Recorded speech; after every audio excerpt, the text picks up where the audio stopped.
সিজনের সময় কুল তো আমরা প্রত্যেকেই খাই, কিন্তু আজ আমি আপনাদেরকে একেবারে অফ সিজনের বায়োকুল খাওয়াবো, যার স্বাদ আর যার রস অপরিসীম।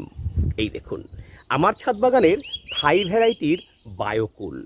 এটা আরও অনেক বড় হতো, কিন্তু আমি এর চাইতে বেশি বড় করতে পারছি না একটাই কারণে, কেননা পাখি এসে খেয়ে যাচ্ছে এই বায়োকুল।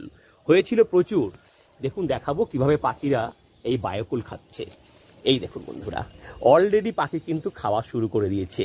এই বায়োকুলের সাইজগুলো হয় দারুণ, আর বছরে 3 বার আপনি অনায়াসে এই বায়োকুল পেয়ে যাবেন আপনার ছাদ বাগানের গাছে।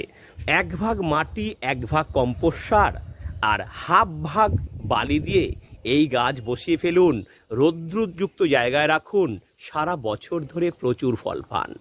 এই রকম শর্টকাট টিপস রোজ পেতে সাবস্ক্রাইব করুন স্বাদের ছাদ বাগানকে।